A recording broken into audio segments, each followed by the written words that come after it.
The Real Investment Show. And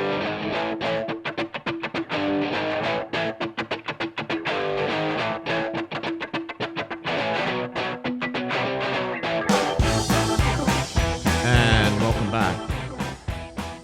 So, Danny, next year, if you're a super saver and you want to save taxes, you're going to look at, hey, the IRS has just gone ahead and increased by close to 10% the retirement plan contributions you're able to make to 401ks, 403bs, and so forth. Right? I think it's $22,500 is going to be the employee contribution. That's a pretty robust increase due to inflation. Now, the question I have about this, for people on this radio show, I'm not worried. But for the majority, right, there was a study by Allianz Life, I believe, that was saying that about 45% of retirement plan owners had to tap into their accounts just to pay for expenses, and about 54% decided to not contribute because of inflation, right?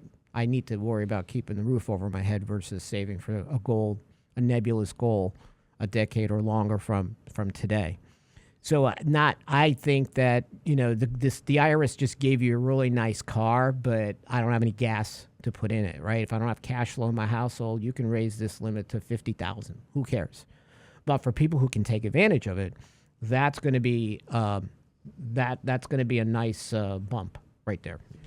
Yeah, it's a huge bump, and I think that the problem is that most people aren't going to be able to take advantage of it, like you said. And so, at what point? I mean, great. They do a lot of things that look good on the surface, but if you don't actually put those things in action, or just physically can't, which many people can't. They say they want to help the middle class, but what they're doing again is helping the wealthy. Yeah, and I don't have any problem with that. What I'm just saying is that it's You're not going to have the intended right. Doesn't have the intended effect, and then you go ahead and demonize people who put use money in these accounts. Yeah, right. That's right. So you give them the ability to put more money into it, you demonize them, and then you wonder why nobody has money. Well, so you know what? We'll give them money. Oh, wait. We have inflation. What? How does that work? Don't ask me. Don't ask them either. I don't know. I think we could get a monkey to run things. Okay, in the 70s, there was this show, Lancelot Link, Secret Chimp. Right? And he would walk around and sort of give everybody great advice. Okay? Maybe it's about time we're run by apes, Danny. Planet of the Apes. Could it happen? Let me tell you, it should. So, also, we are going to see expansion in income tax brackets. Now, I do think where the masses are going to benefit, since not many itemize, is the increase in the standard deduction. That, I think, is helpful to most because that's what they use. So Correct. That 7+% increase in the standard deduction, it will benefit many individuals. And that was pretty much the highlight of what I saw there.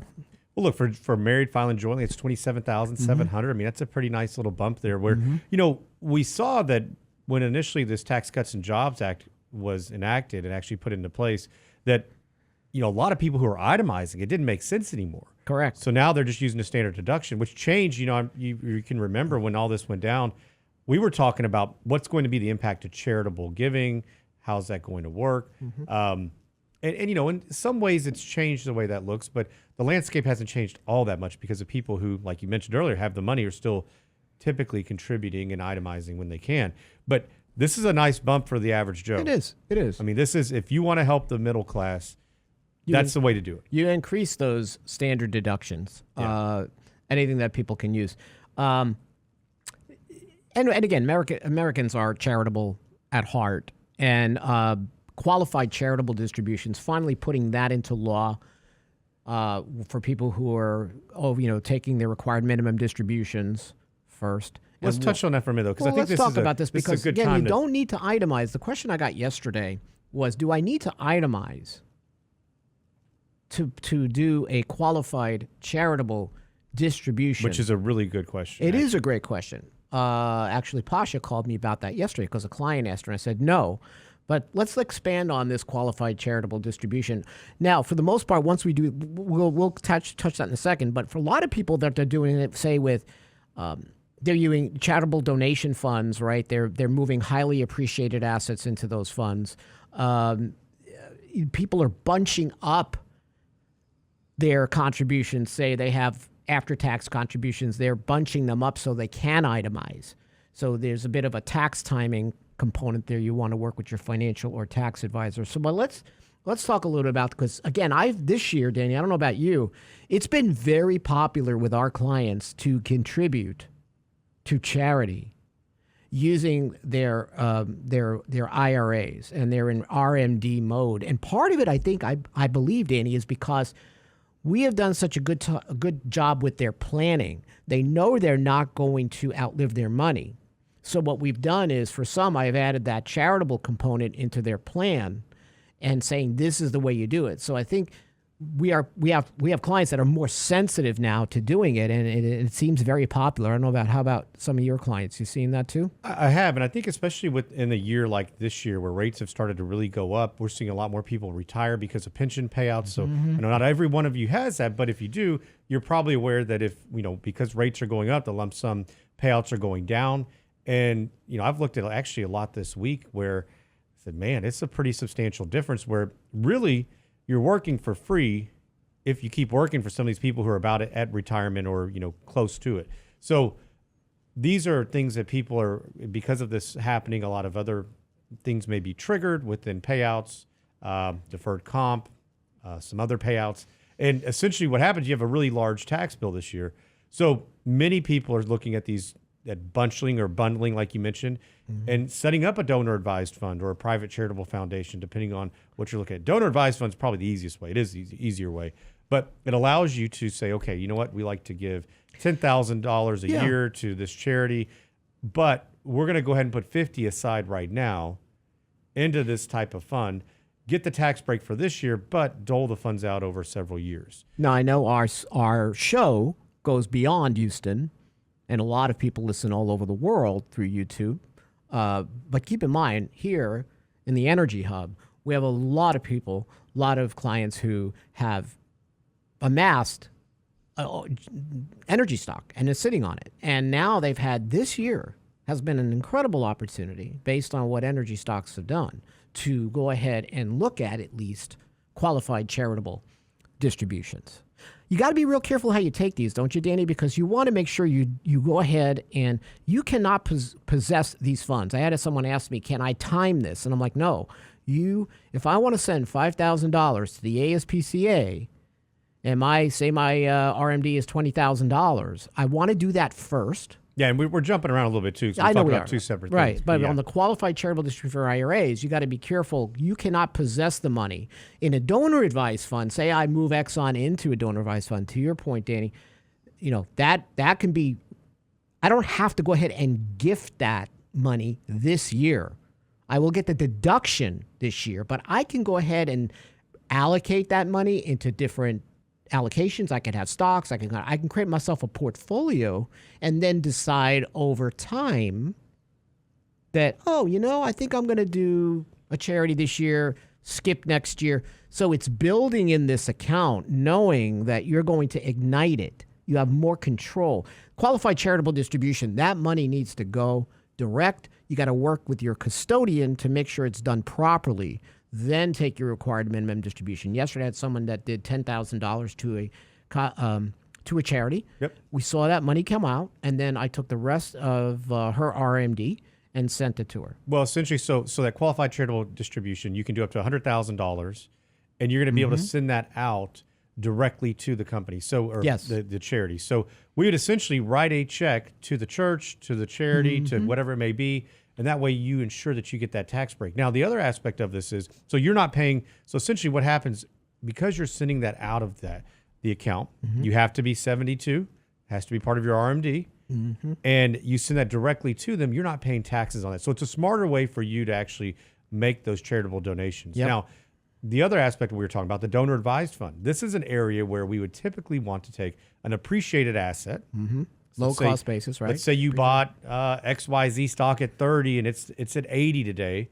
Well, that would be something that we may want to look at and say, okay, we want to take this specific lot, move this from here to this donor advised fund. Now you're not paying the taxes on that. You still achieve your intent of your contribution, but you didn't pay that tax bill. You get a tax write-off because of the contribution, and then you can take it over. You can pay it out over multiple years. Yeah. So that's a really nice aspect. It And is. I think it's overlooked, but people are getting wise to it. And I think they're doing so very quickly. I think this is where the IRS actually gets it right. For people that have charitable intents, I think we have really good tools in place for those individuals who I really want to. feel like it's been within the last probably 3 or 4 years where it's gotten a lot better. Well, remember, we didn't know about whether or not we were going to continue qualified charitable distributions until like December. Yeah. We were like, oh my gosh, what's going to happen? They would do it at the last minute. And now when they finally coded it, it was finally codified, it was great because then it meant this was part of the code and we don't have to worry about last minute kind of scrambling for clients who wanted to do it. But that took, I think, like 3 years. I think for 2 or 3 years we were on this tinderbox of Oh, we're going to make this law, but you know what? You probably shouldn't use it yet because the attorneys haven't quite figured out how we're going to determine what you can actually do with it. Just hang on for a minute. Don't worry about it. It'll be okay.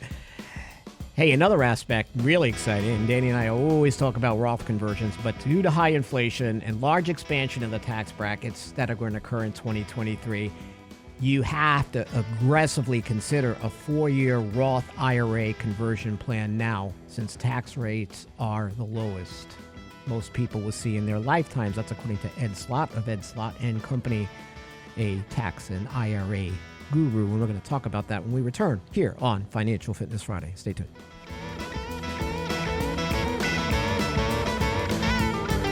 You're listening to The Real Investment Show.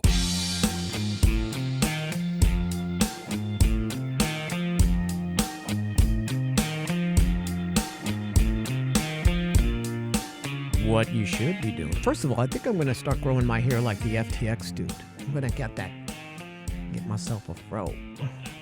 I think you had one a couple months ago. I had one. You when came I in was a here, you had that kid. in a mullet, and I it's had like, one wait when a I was like, second. oh yeah, that's because Amy liked it, but I'm like, I can't take this thing anymore. Cut that thing off. Here's a Christmas marketing idea. Oh God. The FTX CEO Chia Pet.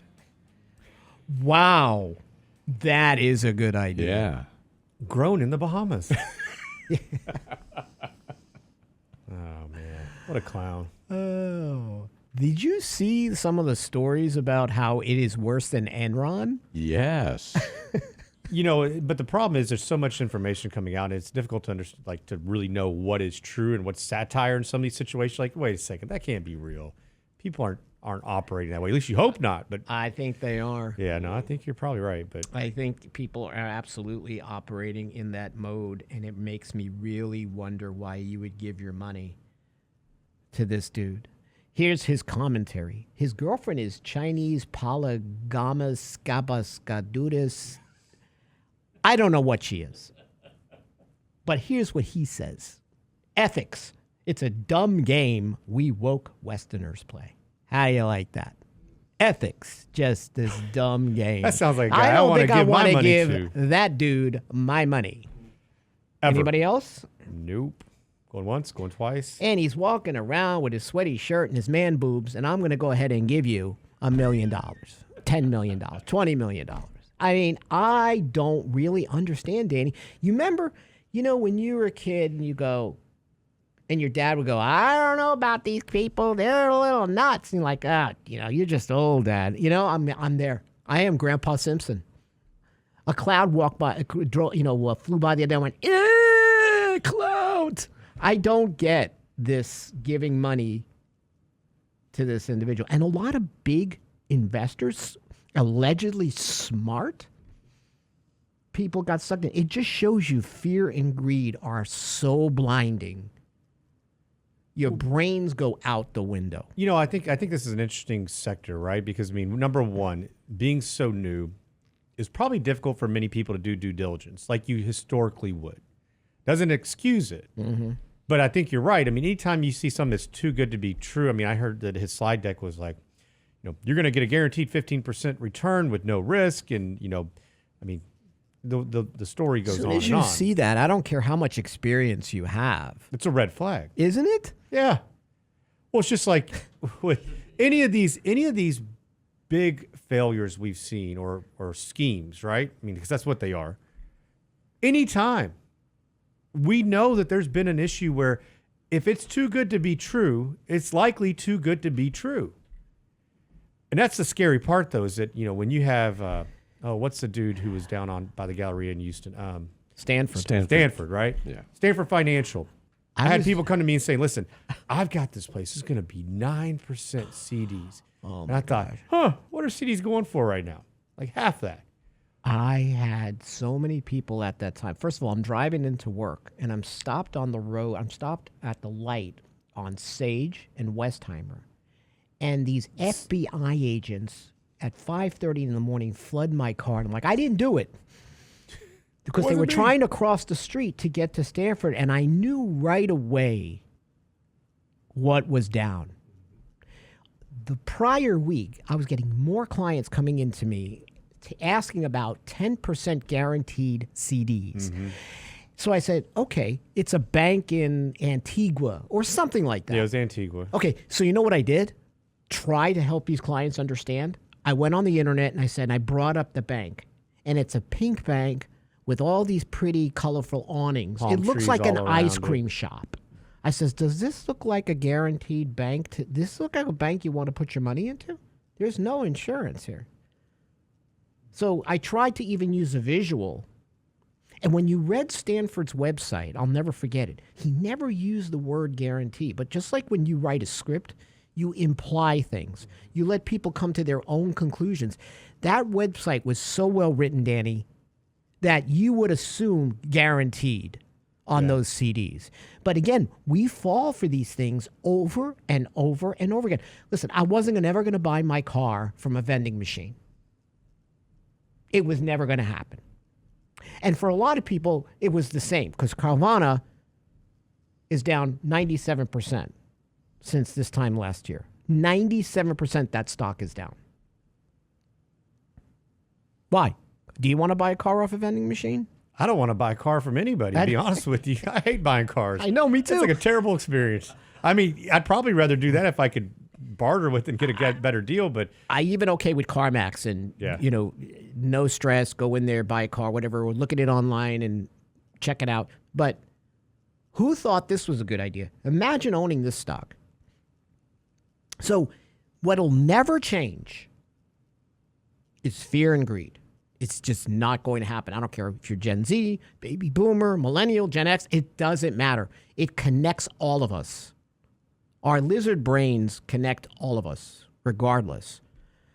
But you and I being in this business and seeing these kinds of things, the hair goes up on the back of our necks when we see people saying, I'm going to get a 10% rate of return. well, there's number one, there's a special place in hell for these people. Oh, absolutely. Right? I mean, there's you'd no even way, have no doubt about it. like this dude, Yeah. right? That says ethics is a Western, it's some sort of woke thing.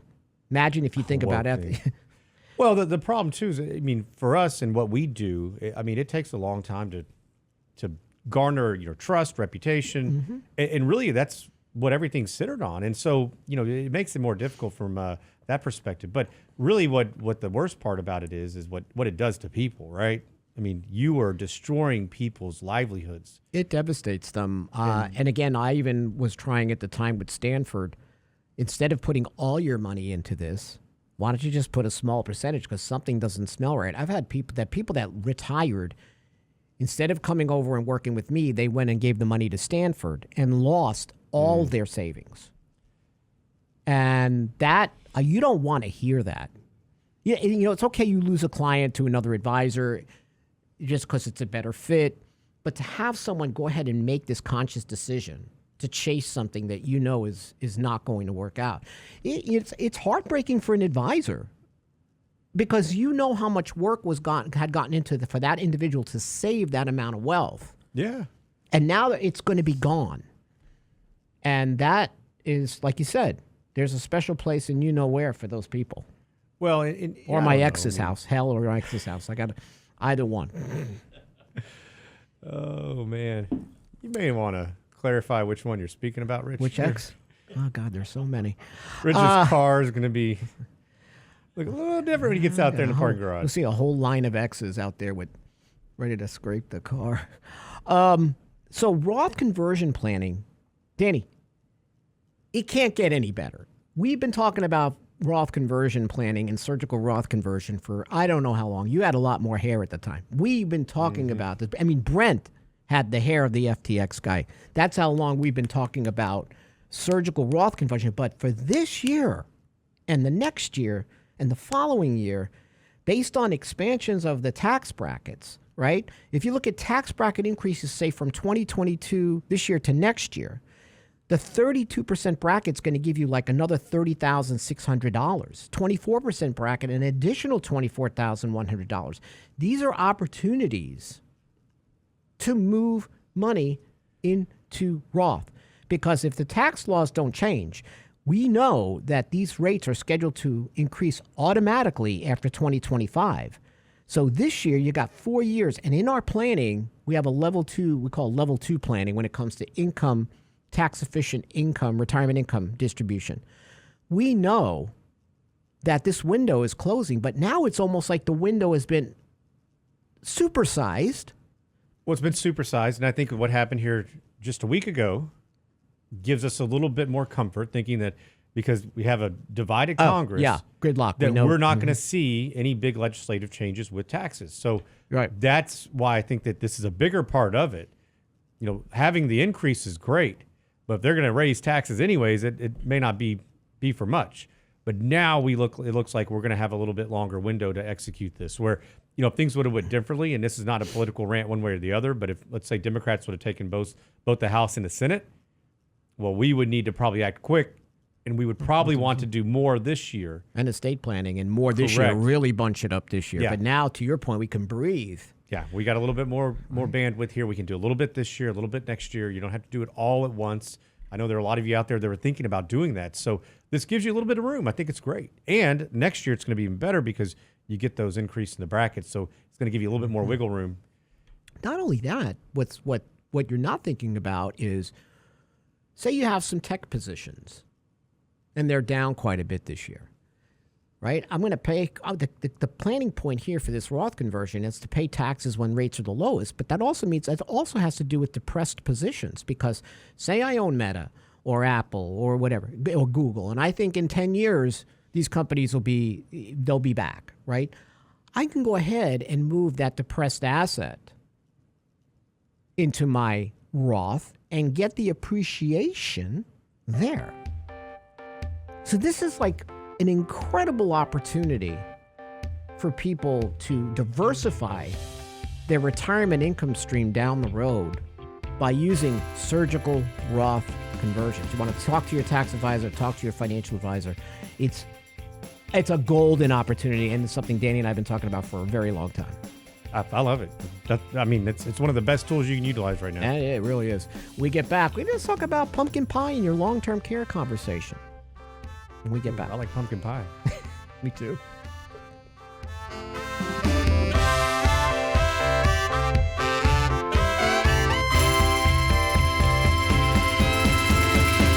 Get daily investment news you can use, delivered at the speed of the internet at realinvestmentadvice.com.